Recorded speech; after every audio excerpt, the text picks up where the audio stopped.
Hello everyone, this is Carbonomics. This video will be an overview of all the business verticals that Abaxx Technologies is pursuing, as well as the severe undervaluation the company is currently undergoing by the market.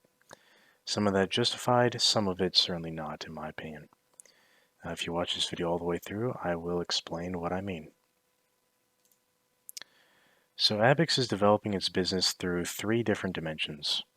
They're working on the commercial launch of a commodity exchange and clearinghouse in Singapore, offering a physically settled liquefied natural gas futures, or LNG for short, contract. Different technologies for secure identity like ID++, verifiable signatures, blockchain-related technology, um, and Web3 applications like that. The last dimension is the measurement, verification, and reporting technology. This technology would replace standard warehouse receipts that identify a particular commodity, and that would utilize Ethereum-based smart contracts, which is particularly helpful for tracking the specifications of a contract or cargo. While all three of these dimensions have the potential for commercial success or technological disruption of financial and exchange markets, the primary focus of the company for the time being is the development of its commodity exchange and clearinghouse. Abaxx will launch its exchange offering the LNG futures contract, and then look to expand its services with more contracts in different commodity markets, with some of those plans being carbon and gold for starters. But why is the company focused on LNG specifically? A transition has been occurring in the industry. The market used to be primarily engaged in long-term contracts to source supply, but now the LNG industry is moving to short-term and spot market trading. This creates various issues and a supply crunch like we're currently seeing now, undergoing an energy crisis. Supply is uncertain at best, and LNG consumers have no insurance in place to make sure that they have sound material to generate electricity. And this is where Abaxx comes in. Well, Abaxx has determined to cater to the growing environmental consciousness of market participants, and LNG certainly helps with that, as it is labeled as a transition fuel since it releases 40% fewer greenhouse gases. The main focus is on the fact that LNG currently has no physically settled benchmark futures contract. All the current contracts traded within the industry, like JKM, are financially settled, meaning there is no possibility of actually taking delivery of a shipment of LNG. This is not particularly helpful for price discovery or proper derivative hedging in the LNG industry. Executives at Abaxx who have extensive knowledge of commodity markets, and I'll be getting into that more later, these executives have determined that the opportunity surrounding the LNG contract is around 500 million. And this assumption is that Abaxx will eventually take the majority of that revenue 1 to 2 years after the launch of the exchange. This is just the potential around the LNG contract itself, and we're not even mentioning some of the other market opportunities here. But as for the market competition in LNG trading, there actually was one previous attempt to launch a physically settled LNG contract, and that was by the CME in the Gulf of Mexico. It totally failed. As you can see, the contract currently has zero volume, at least according to the website. But why did this contract fail, and why won't it happen to Abaxx? Right, that's the pressing question here. The contract had one major problem, and that was location. The vast majority of the demand and growth within the LNG industry is located in Asia. In the United States, where this contract is traded, LNG trading is done by a free-on-board basis, meaning the ownership of the LNG cargo is transferred to the buyer after it is loaded onto the ship. So the buyer incurs all of the shipping costs. And as you can imagine, shipping from the Gulf of Mexico to Japan or China is not cheap. This is a fact that the management team at Abaxx is well aware of, and one of their primary advantages is the location of the Abaxx exchange, which is based in Singapore. This places them well within the reach of these LNG players, and under a government that has been keen on entering global financial markets, especially as a whole has been left in Asia in the wake of China annexing Hong Kong. ABXX does need to get this show on the road and establish itself as the benchmark contract for LNG. Once ABXX has established itself as the benchmark, um, it will be difficult to compete with, as liquidity and volatility are both crucial in the exchange business. Splitting liquidity between multiple contracts would just hinder everyone involved. CME or ICE could still try to come out with a better contract, but it would be particularly unlikely if ABXX already started to dominate the market. So that's why we're looking for a launch as soon as possible, really.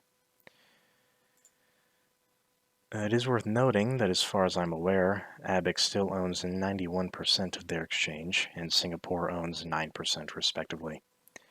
Another large investor they have, which has led to a longer development process, or larger advantage, excuse me, is that the exchange will also have a clearinghouse. Otherwise, ABXX would have to use a third-party clearinghouse, which would give them significantly less freedom in utilizing new technology like blockchain or distributed ledger and so on. Having a clearinghouse allows ABXX to validate and finalize transactions conducted on their exchange and potentially others as well. It also facilitates margin collection, reporting of trading data, and other benefits. So this is a very important piece of the long-term picture for ABXX.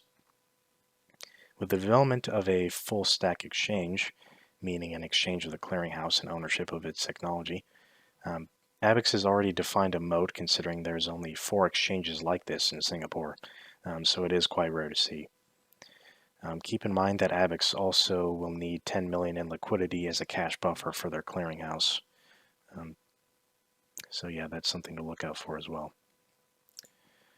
As far as regulatory approval of both the exchange and clearinghouse are concerned, the last condition ABXX needs to meet is final regulatory approval for their clearinghouse and as a market operator. As the Monetary Authority of Singapore, or MAS, has already given ABXX approval in principle on the clearinghouse as of August 25th, 2021. This was already a major de-risking event that the market seemed to ignore at the time. I say that because most of the work that needs to be done now for final approval, such as working with financial clearing merchants or FCMs for fully onboarding, systems testing, simulations, all these operations would already need to be done by ABXX anyway to ensure that the exchange launch is smooth. So the risk behind denial of final approval is relatively low, but of course anything can happen with that. This leads me to what caused ABXX stock price to fall so dramatically. This was because they had delayed the launch of their exchange and could not provide a solid timeline to launch until they had completed work with the FCMs. The market participants were demanding that ABXX expand its risk management tools and technology product offering, especially after the fiasco that occurred in nickel markets in March, with the LME suspending trading due to extreme volatility. Phase 2 of ABXX's technology offerings, which included some of the more advanced technologies running blockchain, Web3, risk management, and trading, were now expedited in development. And the original plan was to include more of these advanced features after the initial launch of the exchange. To help with the development of the exchange after these delays, ABXX sought agreements with Xberry, which would help with trading software, and Bay Markets, which was going to help with ABXX's core clearinghouse software. ABXX has also doubled its software development and exchange project team since the start of the year. But regarding the press release out on August 16th, it appears the necessary technological developments have been reached to allow for that commercial onboarding of FCMs to begin. In an annual form released on March 31st, 2021, ABXX has a relative timeline on significant events. And ABXX has been following the timelines in this form relatively well. So this is a pretty good basis to go off of to see when all these different goals would be met. ABXX even confirmed that itself in the press release. So Going off of these expectations, we can expect the onboarding and technical integration of FCMs to take another 3 to 6 months. Um, this places the launch of the exchange to likely be in Q1 2023, um, although ABXX is currently working with its FCMs to confirm a set launch date. The first end-to-end trade testing is set to be completed during Q3. Now, as I mentioned previously with issues surrounding the LME and nickel, um, there are different situations where ABXX is seeking to disrupt the industry in a way. Um, ABXX has also highlighted how they're submitting specifications on additional battery metal, precious metal, and carbon futures contracts to the MAS, although this is in the design phase. It seems like the contracts ABXX will focus on at the start after the LNG contract is finalized are probably going to be surrounding gold, carbon, and potentially nickel or another battery metal. So the story behind ABXX only begins at LNG. This company plans on disrupting vast swaths of the industry later in time. So let's talk a bit about the second dimension of ABXX. Some of the innovative tech that ABXX has been working on. Currently, ABXX has over 10 patents on new technology they've been developing, beyond what typical exchange technology from a provider like NASDAQ can offer, to essentially alleviate some of the problems the industry faces.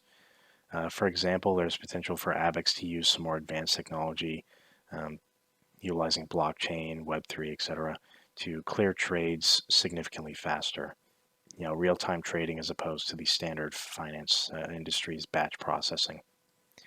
Other problems like double counting with traditional warehouse receipts are also being targeted through ABXX's technology suite. ID++ as well, which is an identity verification software being developed in Web3. There are also signature verification services similar to DocuSign, but even more as there's secure vault video, and the list of potential applications goes on. At some point, ABXX may spin out another company, similar to what they did with Base Carbon, that would be dedicated to the commercialization of some of their technological suite products. Keep in mind that even after DocuSign's stock price crashed, it is still valued at $15 billion, and there is potential for ABXX to take some of that market share in time. Some of the technology suite that ABXX is developing has currently advanced to beta testing or is well on its way there. FCMs and other potential market participants are being engaged and signing up to the platform, and they'll be testing some of these different applications. And ABXX has been continually integrating these companies and updating them on new features. But ABXX is highly cognizant of the fact that middleware, which is the underlying technological structure that an exchange operates on, needs to be versatile. They have prioritized building systems that can be updated or changed with relative ease, which is one of the reasons why having their own clearinghouse was so crucial as well. This especially comes into play when discussing the third dimension of ABXX's business, measurement, verification, and reporting technology. So this side of the business, which is the third vertical of ABXX, is somewhat ESG related, but has broader implications for the exchange industry. Most verification and documentation is either done on paper or more basic electronic systems. ABXX has been working on a system of distributed ledger and blockchain technology to essentially tokenize warehouse receipts. These tokens can be used to determine all the specifications of a particular commodity, where it originated from, the emissions associated with it, what project it came from, all this different information. These electronic receipts will be based on Ethereum smart contracts, as I mentioned earlier, and it would be relatively easy for ABXX to switch from Ethereum to a different technological offering. So the commercial success or failure of Ethereum wouldn't have much impact on ABXX. ID++ in coordination with various technologies solves some of the problems in the industry, including potential forging of documents, double counting, um, and working towards tracking some of the ESG requirements. Um, this also makes it possible to create carbon neutral LNG shipments now, which the industry has been craving as we expand on our climate goals globally through governments and different entities. There is potential for ABXX to utilize base carbons credits in its exchange to create those carbon neutral LNG contracts as well. Um, there are various ways in which ABXX can disrupt the market technologically or potentially lease out its technology to industry giants like CME or ICE, which is certainly another potential revenue stream in the future. So now that we're done talking about ABXX's various business verticals, let's discuss the management team behind this ambitious company. The man at the helm is CEO and founder Josh Crum. After ABXX's share price decline, some of the trolls on Twitter have been attacking his credibility or capability. Um, well, I'd like for them to consider this. When ABXX was raising $15 million in May 2021, which was later upsized to $25 million, the company had managed to raise around $9 million of that non-brokered, meaning Josh Crum's connections were both extensive and impressive enough to get $9 million on his own. In addition to that, he also was raising money from Robert Friedland, Kyle Bass, and other billionaires or angel investors that he certainly wouldn't be able to raise money with if he didn't have credibility and experience in the industry. Also keep in mind that when ABXX's share price was falling, Josh was continuing to buy more shares in April, and he has been buying shares in the open market, but not recently. So what are his qualifications? Josh started out as a mining engineer, leading up to him becoming an executive director and head of metals research and strategy at Goldman Sachs. He also previously worked at the London Group, which commodity investors will certainly know well. His entrepreneurial ventures really took off as the co-founder of Gold Money, which was a bank account, credit card, and other financial services backed by gold. So he has extensive knowledge of both commodity markets and technology. As far, as far as the collective experience of the company's management, Josh has actually mentioned in the Q2 investor call that he was collecting data on the experience of the management team for a presentation. And he mentioned that the ABXX team has been involved in the launching of at least 9 or 10 regulated markets, exchanges, and clearinghouses. So a typical startup doesn't have that level of experience, not even close, in my opinion. So in addition to that, let's highlight a few of the other executive members and directors. Tom McMahon is a founder and director at ABXX. He has broad experience working in Asia and globally, working on developing exchange products as well as acquiring, clearing, trading, and regulatory licensing. Most notably, Tom was CEO of Singapore Mercantile Exchange, where he was licensing and launching the exchange and clearinghouse there. So he has extensive experience already in this. And additionally, he was vice president and director at the NYMEX while he was working on launching the Henry Hub natural gas futures contract. Similar to Tom McMahon, both Joe Rea, who is the chief commercial officer, and Dan McElduff, president of strategy and development, previously worked at the NYMEX as well. Joe Rea was head of energy and metals futures, and Dan was a senior director. So I hope I've given you a bit of a taste of the caliber of the management team at ABXX. Vast experience in commodities, actually launching exchanges, and the technology behind the entire process. Now let's talk a bit about the company's share structure. As I mentioned previously, the company has a large percentage of angel investors, including Kyle Bass, Robert Friedland, Eric Townsend, and Lucas Lundin. The current number of shares outstanding is around 73 million. Add in options and warrants of around 8 million. That leaves us with a fully diluted share count of 81 million, around there. Management owns around 20% of the company, and Josh Crum owns 15% of that. The company's stock is pretty illiquid due to trading on the OTC in the US and the NEO in Canada. This could change in 2023 as the company has confirmed in their press release on the 16th that they're looking into uplisting on the NASDAQ. Josh has talked about how he wants to wait until the company generates revenues to uplist. So that is certainly another catalyst to watch out for. The company currently has $8 million in cash and has upped its stake in gold to around $8 million as well. So the company has $16 million of liquidity left. Cash burn increased in the last quarter to around $1.5 million per month as development costs were increasing. But as for the undervaluation of the company, this is a summary of the hard assets the company has, which are being significantly undervalued by the market. In this scenario, the potential of both the tech business with ID++ and other Web3 applications and the potential value of the LNG contract are not included here.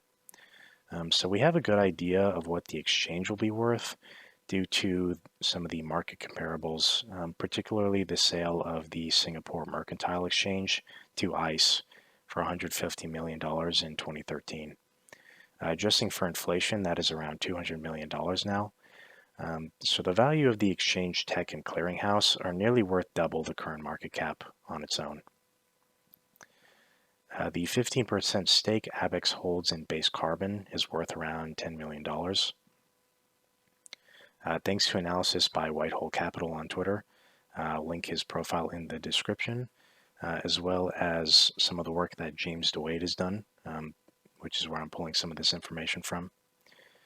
I'm going to be conservative on the 2.5% royalty that ABXX has on Base, and say that is worth around $3 million. Keep in mind, Base Carbon would have to pay ABXX around $150 million to buy that royalty back. But the value is quite low currently, as Base Carbon is really not set to generate any large revenues quite yet. But they do have revenues starting in 2023, is their estimates. Other investments in companies including Smart Crowd, Privacy Code, Pasek and Hudson, and Air Carbon total to about another $3 million. Air Carbon could also be a potential partner for ABXX in the future, as they operate a carbon exchange themselves.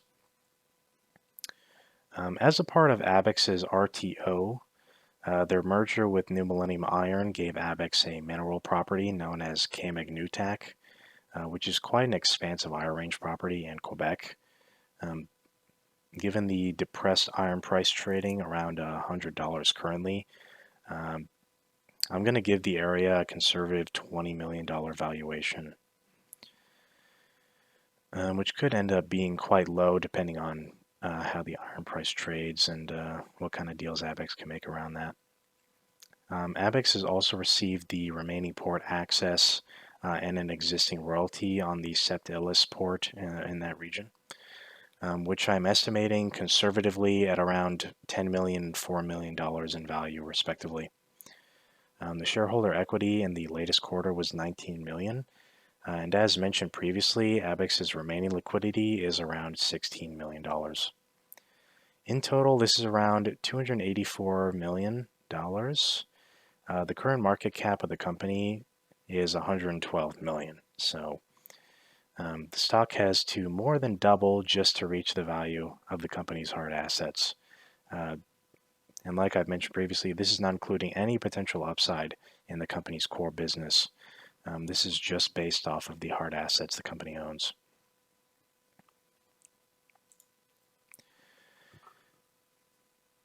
But we will discuss some of the upside in the core business a little bit right now.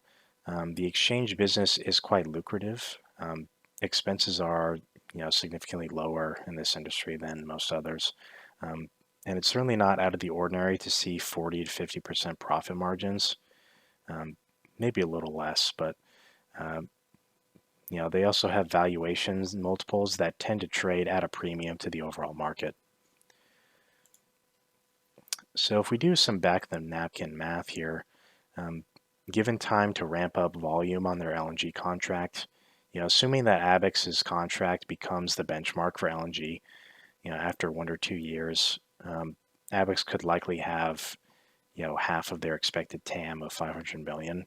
Um, it could end up being more, but we'll go with half. Uh, if they're doing 250 million in revenue, with 40% profit margins, that would end up being 100 million in profits. Um, so you slap a 20 PE on that, which is around where CME and ICE are currently trading. That puts the market cap of the company at $2 billion. Given the hype around LNG and some other markets right now, we could definitely see overvaluation occur. But with some conservative estimations, we're nearly 20x from the current market cap at the moment. If Abaxx were only to have 20% of the market, then we would see 40 to 50 million in profit, which would still put us at around $1 billion market cap. Um, and this is not accounting for the tech they could possibly license out, Web3 technology and ID++, or the launch of other contracts like gold or carbon. So the potential here can really not be understated. And now, if you really want to start speculating on the potential here, the press release on the 16th confirmed that there are market participants that have showed interest in potentially partnering with Abaxx on its exchange. One party we know that Abaxx has previously been in talks with is the state-owned oil giant in Saudi Arabia, Saudi Aramco. Abaxx board member Cyrus Hermenek was in talks with the CEO of Saudi Aramco and Saudi Arabia's Public Investment Fund in October 2021. Cyrus has previously worked on the Saudi Aramco IPO and the sale of SABIC by PIF to Aramco, so he has existing connections there. There is potential for some sort of partnership between Saudi Aramco or the PIF and Abaxx. What form that may take, whether it could be a joint venture, equity stake partnership on launching the PIF's new voluntary carbon market in 2023, we're not quite sure.